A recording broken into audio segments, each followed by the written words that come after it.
হুয়াল হাইয়ুল কাইয়্যুম ওয়া আতুবু ইলাইহি। এটা আছে আস্তাগফিরুল্লাহাল্লাযী লা ইলাহা ইল্লা হুয়াল হাইয়ুল কাইয়্যুম ওয়া আতুবু ইলাইহি। এই দোয়াটা হাদিসের মধ্যে আছে। এই দোয়াটা কেউ পড়লে আল্লাহ পাক তার গুনাহ মাফ করে দিবেন। যাই হোক, রমজান মাস আসার আগে আগে আমাদের কাজ হলো, আমি আগেই বলছি, রমজান মাসের ফজিলত এটা আমি বলবো না, রমজানের বিধান আমি বলবো না। আমি রমজান মাসের আসার আগে কি করতে হবে সেটাই বলে কথা শেষ করতেছি। রমজান মাস আসার আগে দুটো কাজ করতে হবে। এক নম্বর কাজ হলো তওবা করা। সবাই শুধু আমরা কি করবো এখন থেকে? তওবা। আজকে থেকে আমরা হিসাব শুরু করবো, বিগত দিনে কয়টা নামাজ বাকি আছে আজকে থেকে ফরজ নামাজের কজা আদায় করা শুরু করবো ইনশাআল্লাহ। রমজান মাস এখনো দূর আছে, আমরা কত রোজা বাকি রাখছি, এই রোজাগুলো এখন থেকে রাখা শুরু করবো ইনশাআল্লাহ। আমরা আমাদের যাকাত বাকি আছে, এটা দেওয়া শুরু করবো, আমরা তওবা করবো, ইস্তিগফার করবো। এটা হচ্ছে এক নম্বর কাজ আমার ভাইয়েরা। দুই নম্বর কাজ, এটা হচ্ছে আমার আজকের বয়ানের মূল উদ্দেশ্য, সেটা হচ্ছে কোরআন শরীফ। সেটা হচ্ছে কি কি কোরআন শরীফ? কোরআন শরীফকে আমরা নিয়ে গেছি কোথায়? এখন সবিনা খতম পড়াই। কি পড়াই আমরা? হুজুর, আমাদের বাড়িতে সবিনা খতম পড়তে হবে, হুজুরদেরকে ভাড়া করি আমরা। নায়ক নায়িকাদের যেমন মানুষ ভাড়া করে, হুজুরদেরকে মানুষ ভাড়া করে, এখন ভাড়া করি আমরা কোরআন শরীফ পড়াই। মা বাবার কবর কোরআন শরীফ পড়াই, এতিমখানায় কোরআন শরীফ পড়ে, তারাবির নামাজে কোরআন শরীফ পড়ে। আমার ভাইয়েরা, কোরআন এতিমখানার সম্পত্তি না, কোরআন কবরের জন্য আসে নাই, কোরআন আসছে বাংলাদেশের রাজনৈতিক সংবিধান হওয়ার জন্য কোরআন এসেছে।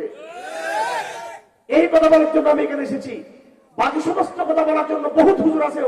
আমার কথা হলো, আল্লাহর জমিনে আজকে তাগুতের আইন চলতেছে, জাহেলিয়াতের আইন চলতেছে, শিরক আর কুফর চলতেছে।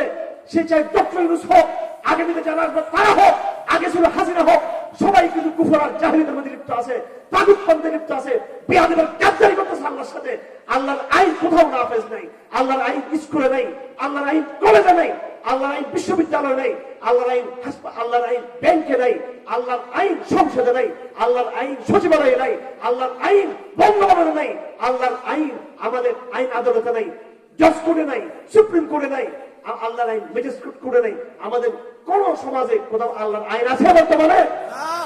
আমরা একটা আল্লাহর সাথে বেয়াদবি, শিরক এবং জাহেলিয়াত করে যাচ্ছি। এই রমজান মাস, যেই রমজান মাস আল্লাহ পাক কোরআন নাযিল করেছেন, আমাদেরকে আল্লাহ কোথাও কি বলেছেন এই কথা যে এই কোরআন রমজান মাসে শুধু তেলাওয়াতের জন্য পাঠিয়েছি? এই কথা আল্লাহ কোথাও বলেছেন আমাদেরকে? শুধু রমজান মাসে তারাবিতে পড়ার জন্য, এবং কবরে পড়ার জন্য, এতিমখানায় মোল্লা আসলে পড়বে? এই কোরআনকে আল্লাহ আমাদেরকে পাঠিয়েছেন, আমাদের আইন হিসেবে পাঠিয়েছেন। দেখুন, আমি যে আয়াতটা পড়েছি এখানে, আউযু বিল্লাহি মিনাশ শাইতানির রাজীম, ইয়া আইয়ুহাল্লাযীনা আমানু কুতিবা আলাইকুমুস সিয়াম। হে ঈমানদাররা, তোমাদের জন্য রোজাকে ফরজ করা হয়েছে। এটা হলো কোরআনে কারীমের সূরা বাকারার 183 নম্বর আয়াত। কত নম্বর আয়াত? কত নম্বর আয়াত? 183। যেই পৃষ্ঠার মধ্যে আল্লাহ পাক রমজানের রোজাকে ফরজ করেছেন, সেই একই পৃষ্ঠার মধ্যে 178 নম্বর আয়াত, 100 কত নম্বর আয়াত? 178 নম্বর আয়াতের মধ্যে আল্লাহ পাক আরেকটা বিধান করতেছেন, ইয়া আইয়ুহাল্লাযীনা আমানু, ইয়া আইয়ুহাল্লাযীনা আমানু কুতিবা আলাইকুমুল কিসাস। হে ঈমানদাররা, তোমাদের জন্য কিসাসকে আমি ফরজ করেছি। নামাজ যেমন ফরজ, রোজা যেমন ফরজ, হজ যেমন ফরজ, জিহাদ যেমন ফরজ, এরকম কিসাস ফরজ। কেউ যদি কাউকে খুন করে, খুনের বদলায় তাকেও খুনিকে খুন করতে হবে। এটা হচ্ছে ইসলামের বিধান।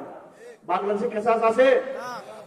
কোন মানুষ খুন হলে তদন্ত, এরপর তদন্ত কত তামসা, এই চার্জশিট দিতে চলে যায় কয়েক মাস, কথা ঠিক না বেঠিক? কয়েক বছর চলে যায়। তারপর সাক্ষী 5 বছর পরে, 10 বছর পরে, 20 বছর পরে গিয়ে জজ কোর্টে গিয়ে ফাইসালা হয়, কথা ঠিক কিনা? তারপরে এরপর আবার কোথায় যাবে? হাইকোর্টে। কোথায় যাবে? হাইকোর্ট। তারপর কই যাবে?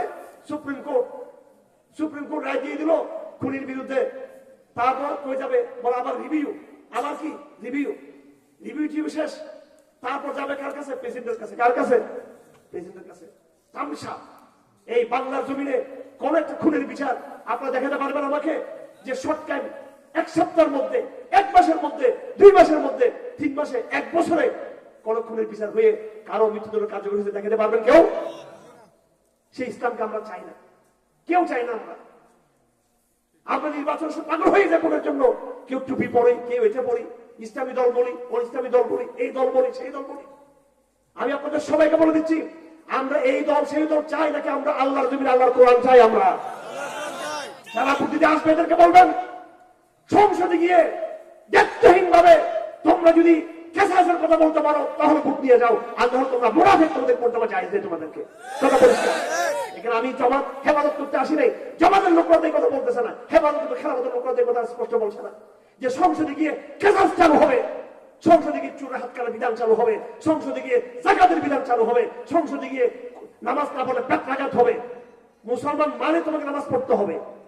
বলে এটা স্বাধীনতা, যার যার কাজের তার স্বাধীনতা। মুসলমান হওয়ার পর আমার স্বাধীনতা আছে নাকি? আমি বাংলাদেশের নাগরিক, এরপরে কি আমি বলতে পারবো আমি ইন্ডিয়ান? আমি ইন্ডিয়ার সঙ্গে যেতে পারবো? আমি মুসলমান হওয়ার পরে আপনি আল্লাহর সুবিধা চলে আসছেন, নামাজ পড়া আপনার ফরজ, নামাজ যে পড়বো না তার পেটরাঘাত চলবে না, এটা হচ্ছে বিধান। এখন এটা অনেকে খারাপ লাগবে যে হুজুর এগুলো কেন বলতে আসছেন এখানে, এগুলো তার ভালো লাগে না। নামাজ কি হচ্ছে? নামাজ পড়লাম না বললাম এরকম নাকি? এরকম নাকি? নামাজ পড়তে হবে। আল্লাহর নবী বিধান দিয়েছেন কি জানেন? 10 বছরের বাচ্চাকে পর্যন্ত আল্লাহ রাসূল হালকালকে পিটাতে বলছেন। কয় বছরের বাচ্চা? 10 বছরের বাচ্চা। তোমরা তোমাদের সন্তানদেরকে 7 বছর বয়সে নামাজের জন্য আদেশ করো, সালাত বলো, মারবা না, এমনি বলবা, নামাজ দিতে বলবা। আপনাদের বাচ্চা আছেন 7 বছর হলে তাকে নামাজের কথা বলবেন। হ্যাঁ, তারপরে যখন তার 10 বছর হবে হালকা তাকে মারবেন নামাজের জন্য, হালকা থাপ্পড় দিবেন, হালকা ভয় লাগবেন, থাপ্পড় দিবেন, ভয় লাগবেন। কয় বছর বয়সে? অথচ তার বালক হওয়া এখন কয় বছর বাকি আছে? 5 বছর। কয় বছর? আল্লাহ রাসূল কেন এটা বলছেন? ছোটবেলা থেকে নামাজের যখন অভ্যাস হয়ে যাবে, সুবহানাল্লাহ, বড় হলে তার গাফিল থাকবে না। আজকে বেশিরভাগ মানুষ গাফিল, কারণ মা বাবা তাকে বালক হওয়ার আগে তাকে কি করে নামাজ পড়তে তাকে বলে নাই। নামাজ এটা শরীরের বিধান। আমার ভাইরা, যাই হোক, অনেক কথা আসতেছে, কথার চেয়ে কথা আসতে থাকে, রাত বেশি হয়ে গেছে। এই কোরআন হচ্ছে আমাদের সংবিধান। এই কোরআন আমাদের কি সংবিধান। যেই কোরআনের পাতায় আল্লাহ পাক রোজা ফরজের কথা বলেছেন, সে কোরআনের মধ্যে আল্লাহ পাক আমাদের ফৌজদারি বিধান দিয়েছেন যে কেসাস হচ্ছে ইসলামের ফৌজদারি বিধান। কোন মানুষ কেউ যদি খুন করে তাহলে তার শাস্তি তাকে কি করা? খুন করা। এইভাবে যদি খুনিরা যদি প্রকাশ্যে শাস্তি পায় আর খুন খারাপই থাকবে? চোর যদি তার শাস্তি পায় খুন খারাপই থাকবে? এটা তো একটু ভয় লাগে আমাদের। আল্লাহ হুজুর এটা দিয়ে তোরা এখন আসেন, এটা আমি পরে রাখলাম।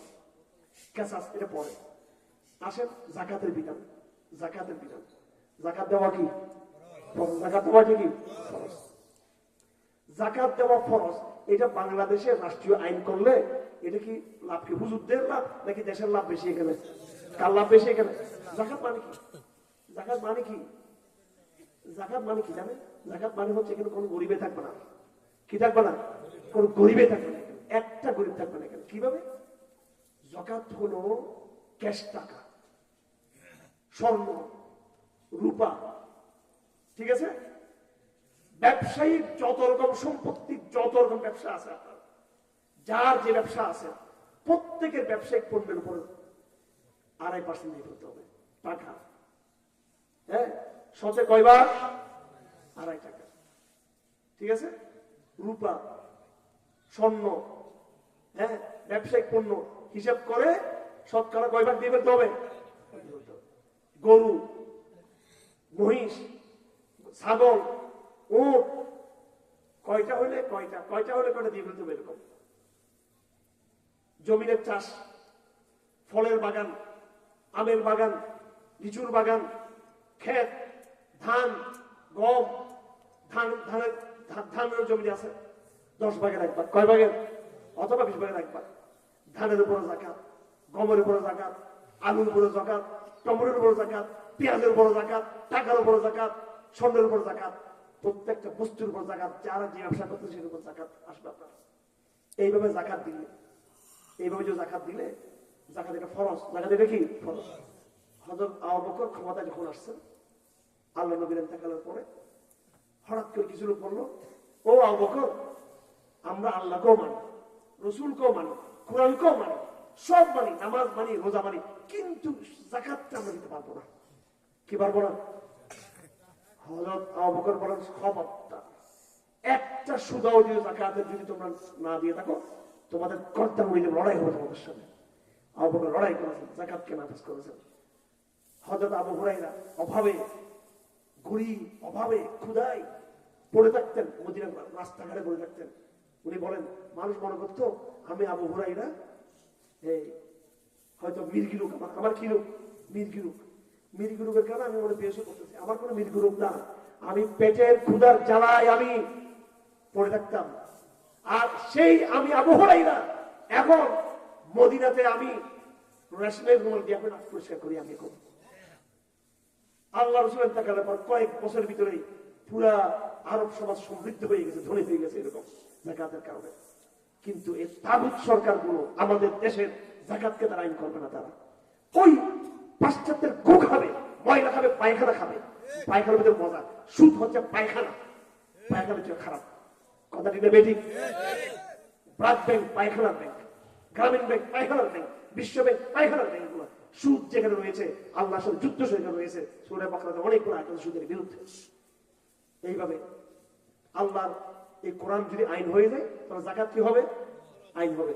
কোরআনকে আমরা যদি দেশের আইন মানি তাহলে যাকাত কি আইন হবে? যাকাত আইন হলো আল্লাহ আপনার নামাজ, নামাজ আল্লাহ বলেন নামাজ কায়েম করতে হবে। নামাজ যদি এখন বিধান হয়ে যায়, সচিবালয়ে নামাজ পড়া যদি বাংলাদেশে বিগত 50 বছর সচিবালয়ে নামাজ পড়া বাধ্যতামূলক থাকতো, চোখ ডাকাত তৈরি হতো সচিবালয়ের মধ্যে, এই পুলিশ আর ডাকাত হতো, খুনি হতো। এরা বলেন আজকে অফিসাররা এরা খুনি, ঢাকা ঘুষ খায় এরা, অধিকাংশ যারা মনে কষ্ট হবেন না, ভালো আছে অবশ্যই।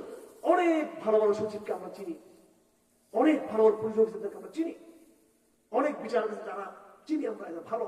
কিন্তু ম্যাক্সিমাম কিন্তু দুর্নীতিবাজ। কিন্তু যদি তারা যদি আগে থেকে এই রাষ্ট্র বাধ্যতামূলক ভাবে সালাতকে বাধ্যতামূলক, স্কুল থেকেই সে নামাজ পড়তে অভ্যস্ত, বাধ্যতামূলক, হাই স্কুলে গিয়ে সে নামাজ দেখে, কলেজে গিয়ে সে নামাজ পড়তেছে, বিশ্ববিদ্যালয়ে গিয়ে নামাজ পড়তেছে, পরে আমলার বিশেষ কারা হয়ে সে যখন সচিবালয়ে ঢুকছে, যখন পুলিশের চাকরি নিয়েছে, যখন সে বিভিন্ন সরকারি বেসরকারি প্রতিষ্ঠানের চাকরি নিয়েছে, সে সালাত আগে থেকে পড়ে আসছে, সে কি আর দুর্নীতি করতো কখনো? আল্লাহ বলেন ইন্নাস সালাত তানহা আনিল ফাহশাই ওয়াল মুনকার, নামাজ সমাজ থেকে অন্যায়কে, বেবিচারকে এবং অশ্লীলতা থেকে দূর করে দেয়। সুতরাং কোরআন ছাড়া কোন রাজনৈতিক দল তার নির্বাচন ইস্তেহার দিয়ে এই বাংলাদেশকে শান্তির বাংলাদেশে পরিণত করতে পারবে? কোনোদিনও পারবে? কোরআন ছাড়া পারবে? কেউ পারবে না। আমরা সবাইকে দাওয়াত দিচ্ছি, তার জিয়াকে দাওয়াত দিচ্ছি কোরআন ধরার জন্য, বিএনপিকে দাওয়াত দিচ্ছি কোরআন ধরার জন্য, এনসিপি কে দাওয়াত দিচ্ছি কোরআন ধরার জন্য, জামাত ইসলামীকে, খেলাফত মজলিসকে, আরো এই পার্টি সে পার্টি যত পার্টি আছে কোন লাভ নাই। আমেরিকাকে খুশি করে লাভ নাই, ভারতকে খুশি করে লাভ নাই। খুশি করতে হবে আল্লাহকে। আল্লাহর বিধান যেদিন নাফিজ হবে সেদিন মানুষের শান্তির ইনসাফ প্রতিষ্ঠা হবে ইনশাআল্লাহ। পুরো বাংলাদেশের যতগুলো জমিন রয়েছে সব জমিনে বছরে এখন হাইব্রিড দুইবার চাষ হয়। এখানে যদি আপনি 10 ভাগের 1 ভাগ যদি বাংলাদেশের সমস্ত উৎপন্ন জমির উৎপন্ন চাষ ফসলের যদি 10 ভাগের 1 ভাগ গরিব যদি পেয়ে যায়, 20 ভাগের 1 ভাগ, এখানে করে ফসলের কোনো, এখানে খাদ্যের কোনো অভাব থাকবে এই দেশে? আফসোসের বিষয়ে আমরা সেটা করতে পারছি না। যাই হোক, আমরা আজকে যেটা শর্টকাট বলতে এসেছি সেটা হলো রমজান মাস সন্নিকট। রমজান মাস কিসের মাস? কোরআনের মাস। রমজান মাস কিসের মাস? কোরআনের মাস। কোরআনের মাসের জন্য আমরা সব তৈরি নেব তওবার মধ্যে, ইস্তেগফারের মাধ্যমে। 2 নম্বর, এই কোরআন আমাদেরকে আল্লাহ পাঠিয়েছেন শুধু রমজান মাসে পড়ার জন্য না। কোরআন মাসে কোরআন থেকে আমরা পাঠিয়েছেন এতিমখানায় বাচ্চাদেরকে পড়ানোর জন্য না, কোরআন থেকে পাঠিয়েছেন আমাদের শিক্ষা ব্যবস্থা হিসেবে। এটা হবে আমাদের স্কুল কলেজের সিলেবাস, কথা ঠিক কিনা? এটা হবে আমাদের দেশের সংবিধান, এটা হবে হাইকোর্টের আইন, এটা হবে জজ কোর্টের আইন, এটা হবে আমাদের ইসলামিক পদ্ধতির ব্যাংকিং এর আইন হবে কোরআন শরীফ, এটা হবে আমাদের অর্থনীতি, এটা হবে আমাদের সমাজ, আমাদের পরিবার নীতি হবে কোরআনের মাধ্যমে। কোরআনের সমস্ত বিধান আল্লাহ পাক বিস্তারিত বলেছেন। কোরআনকে বাদ দিয়ে নিজেকে মুসলমান দাবি করি, এদিকে বলি মুখে মুখে গণতন্ত্র, সমাজতন্ত্র, ধর্মীয় ঐক্যবাদ, জাতীয়বাদ, বৈশাখবাদ, মুজিববাদ, এই বাদ সেই বাদ, এগুলো করে করে কোরআনকে বাদ দিয়ে ফেলছি আমরা। আমরা মুনাফিকে লিপ্ত হয়ে গেছি। আল্লাহ পাক আমাদের সবাইকে হেফাজত করুন। আসুন, আসন্ন রমাদানকে সামনে রেখে আমরা সবাই তওবা করি, আমরা সবাই তওবা করি। এই দেশটাকে ইনশাআল্লাহ আমরা গড়ে তুলবো, ইনশাআল্লাহ কোরআনের বাংলাদেশ গড়ে তুলবো আমরা ইনশাআল্লাহ। আগামী রমজানে আমরা প্রতিজ্ঞা করবো সেটা। এই নির্বাচনটা হবে রমজানের আগে। সমস্ত দলগুলোর কাছে আমাদের আহ্বান থাকবে, এদেরকে আমরা তো শুধু এখানে মাঠে বলছি, আপনি বলবেন যে হুজুর এই প্যান্ডেলে বললে কি শুনবে? আমার কথা জায়গা মতো যাচ্ছে, আলহামদুলিল্লাহ, জায়গা মতো জায়গা মতো বলতেছি তাদেরকে। আমরা সবাইকে দাওয়াত দিচ্ছি, আপনাদের মাঠে যেমন চিল্লাচ্ছি ওদেরকেও বলি। এখন আপনাদেরকে বলার উদ্দেশ্য কি জানেন? আমরা যখন এদেরকে বলি, বড় বড় আর্মির অফিসারদেরকে, বড় নেতাদেরকে, বড় বড় সুশীলদেরকে যখন এগুলো বলি তখন তারা বলে জনগণ না চাইলে কি করবেন আপনারা, আমাদেরকে বলে আপনারা কি কোরআন চান না নাকি? বড় লোকরাই যেমন ঢাকায় আমাদের ঢাকায় যতগুলো মিটিং হলে দেখেন দেশের জনগণ তো আসলে জনগণ না ছিল আমরা কি করবো। তো ওদেরকে আমরা বলি আমি আওয়ামী লীগের মন্ত্রী নৌফাল, ঠিক আছে, আমার একদিন সে বলতেছে মিটিংয়ে, আমি তার কাছে বস্তা নিয়ে গেছি একটা, মানে হেদায়তের বস্তা, কিসের বস্তা, মানে শিক্ষা অবস্থার মধ্যে কোথায় কোথায় আল্লাহর সাথে বেয়াদবি এগুলো নোট করে করে তারা দিলেন। তো বলতেছে দেখেন আপনারা যেগুলো দাবি নিয়ে আসছেন এগুলো আপনার কিছু সংখ্যক লোকের দাবি, সাধারণ মানুষের দাবি এটা না। কিন্তু আপনি কি বলছেন, আপনি আমাকে চিনেন, দেখেন দেখেন আমার ভিডিও দেখেন আমি কি পরিমাণ মাহফিল করে দেখেন। আমি বললাম যে দেখেন আমি যেমন আপনার সাথে এখানে মিটিং করতে আসছি, আপনার সাথে মিটিং এর বাইরে আমি এরকম জনগণের সাথে এরকম বসে মাটির প্যান্ডেলে মাটির উপর বসে এদের সাথে আমি কিন্তু হাজার হাজার মানুষ আমরা শত শত মাহফিল আমরা করি, গণমানুষের সাথে কথা বলি, তাদের সেন্টিমেন্ট নিয়ে এখানে আসছে আপনার এখানে, এটা আমার দাবি নিয়ে এখানে আমরা আসি নেই। সুতরাং আল কোরআনের আইন, আল কোরআনের সংবিধান, আল কোরআন বাংলাদেশ, এটা যেন গণমানুষের দাবি, আপনাদের সবার দাবি কিনেছেন ইনশাআল্লাহ। এটা কোনো রাজনৈতিক এজেন্ডা, আমি কিন্তু কোনো নির্বাচনে দাঁড়াচ্ছি না। কিন্তু আবার এটা মনে করেন হুজুর মনে হয় শরীয়তুল ইসলাম কথা বলে মনে হয় নির্বাচনে মনে হয় ভোটটা পাওয়ার জন্য এই ভোট পড়ে বিশ্বাসে করে আমি এগুলো কোরআন রাস্তা দিয়ে কিন্তু ইনশাআল্লাহ বিজয় হবে ইনশাআল্লাহ। ভোট দিয়ে কোরআনকে আপনি বিজয়ী করবেন, এটা ভিন্ন। যাই হোক, এটা এখন নির্বাচন হাওয়ার মৌসুম, এদিকে এখন গরম মৌসুম চলতেছে, বিষয়ে কথা বলা কেন জানা এই সমস্ত বিষয়ে, কিন্তু ইনশাআল্লাহ রাজিজ আমরা এটা জানি, বিশ্বাস করি আগামীতে টুডে টুমরো কোনো না কোনো একদিন আরেকটা বিপ্লব হবে, কোরআনী বিপ্লব এই বাংলার জমিনে ইনশাআল্লাহ। ওই বিপ্লবের জন্য আমরা সবাই মানুষের তৈরি দিব আমরা, এবং সবার আগে আমরা নিজেরা মুত্তাকি হব। আমরা সবাই নামাজ ধর্ম, ফজর নামাজ না পড়ে দিন কায়েম করবেন আপনি, মোবাইলে চেটিং মিটিং করে, মোবাইল আপনি ফেসবুকে জিহাদি বক্তব্য দিয়ে জিন্দেগি দিন কায়েম করতে পারবেন না। আপনি আপনাকে মুত্তাকি হতে হবে, কোরআন তেলাওয়াত করতে হবে, কোরআন পড়তে হবে। কোরআন যে পড়ে না সে কি কোরআন কায়েম করবে কি? কোরআন সে পড়তে জানে, সে কোরআনে কি বিপ্লব ঘটাবে? আসুন আমরা সবাই কোরআন ওয়াজ হয়ে যাই। কি হয়ে যায়? আমরা কোরআন পড়বো, কোরআন শিখবো, কোরআন শিখাবো, কোরআনের দাওয়াত দিব, কোরআনের জন্য বিপ্লব আর জিহাদ করাবো কোরআনের জন্য ইনশাআল্লাহ। আগামী দিনে পুরো হিন্দুস্তান হবে কোরআনের হিন্দুস্তান ইনশাআল্লাহ। এটা অসম্ভব না, অসম্ভব না। এটা শায়েস্তা খান বেশি দেরি না, শায়েস্তা খান পুরো বাংলার এই বঙ্গ সকল পুরো বঙ্গের, বাংলাদেশ, পশ্চিমবঙ্গ, কলকাতা, আসামের সমগ্র বাঙ্গালের সুবেদার ছিলেন কে? শায়েস্তা খান। আল্লাহর জমিন আল্লাহ কোরআনকে তিনি বাস্তবায়ন করেছেন। ওই বাংলাদেশ আবার কায়েম হবে আবার ইনশাআল্লাহ, ওই হিন্দুস্তান হবে। আমরা বহুত কিছু দেখেছি, অনেক খেলা দেখেছি, আমরা গণতন্ত্র দেখেছি, সমাজতন্ত্র দেখেছি, এরশাদ দেখেছি, জিয়া রহমান দেখেছি, চার দলীয় প্রযুক্তি দেখছি, এটাও দেখছি, দেখছি, কাকে কিনা এই দেখলাম, সবাইকে দেখলাম। আগামীতে এখন হয়তো এরা আসবে বা ওরা আসবে, যারা আসো কথা পরিষ্কার, কথা কি পরিষ্কার, সবাইকে পরিষ্কার বলতে চাই। একদিনে কোরআনকে পারবেন না বাস্তবায়ন করতে, কিন্তু অবশ্যই ধাপে ধাপে ধাপে ধাপে কোরআনকে বাস্তবায়ন করতে হবে।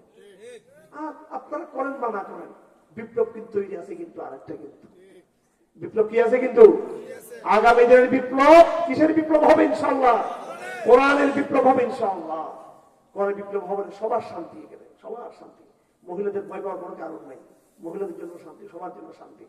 আমাদের মেয়েরা খুব ভয়ে থাকে, কারণ হুজুররা শুধু খালি ওয়াজ করে পুরুষদের আনুগত্য করার জন্য মেয়েদেরকে, কিন্তু কোরআন বলে মেয়েদের যেমন হক আছে পুরুষদেরও হক আছে। হক কিন্তু পুরুষদেরও, কিন্তু পুরুষরা কিন্তু ফাইজলামি করে, কিন্তু শুধু মেয়েদের দুই দিয়ে লাভ নাই। পুরুষরা বোনদের হক মারি খায়, ঠিক না ভাই? ঠিক। কার হক মারি খায়? বোনদের হক মারি খায়। বোনদেরকে বিয়ে দিয়ে আস্তে করে পুকুরটারে পুরা তিন ভাই মিলে ভাগ করে নিয়ে বোনকে মারুন, হারাম। আমার দাদা, আমাদের বাড়িতে 4-5টা বিশাল বিশাল পুকুর, আমার দাদা বিরাট এক বিখ্যাত জমিদার ছিলেন আমার দাদারা। তো দাদা বলতেছে যে আমি পুকুরের মাছ খাই না। কেন খান না? তো বলতেছে আমার ভাইয়েরা বন্ধুর হক দেয়, ডিস্টার্ব আছে, মাছগুলো তো সমস্যা আছে এখানে, এই মাছগুলোর রন্ধে আমার বন্ধুর হক আছে এখানে।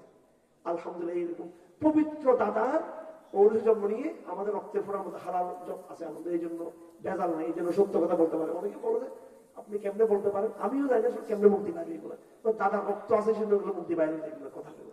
যাই হোক, হক মারা যাবে না, কারো কি মারা যাবে না, হক মারা যাবে না। আল্লাহ পাক সুবহানাহু ওয়া তাআলা আমাদেরকে সবাইকে ইনসাফ করার তৌফিক দান করুন। বাস কথা একটাই, রমজান মাস সবাই তওবা করবো। কি করবো? সবাই তওবা করবো। করবো তো ইনশাআল্লাহ। এখন থেকে রমজানের প্রস্তুতি আমরা ইনশাআল্লাহ। এটা ঈমানের আলামত। রমজান আসলে কি হয়েছে? এটা মুনাফিকের আলামত। রমজান টাইম কি আর, নামাজ টাইম কি আর, মুনাফিকের আলামত। আমরা সবাই প্রস্তুতি গ্রহণ করবো। 2 নম্বর মেসেজ হলো, এই রমজান হচ্ছে কোরআনের মাস, সেজন্য আমরা কোরআনের রাজনীতি করব, কোরআনের সমাজনীতি করব, কোরআনের শিক্ষানীতি করব, কোরআন প্রশাসন নীতি করব, কোরআনের পরিবার নীতি, কোরআনের নিজস্ব নৈতিকতা সবটা নিয়ে আমরা কোরআনকে নিয়ে আমরা স্বপ্ন দেখবো ইনশাআল্লাহ আজিজ। কোরআন নিয়ে আমরা পুরো একটা ব্যবস্থা আমরা গড়ে তুলবো। আল্লাহ পাক আমাদের অভিদান করুন। ওয়া আখিরু দাওয়ানা আলহামদুলিল্লাহি রাব্বিল আলামিন ওয়া মা আলাইনা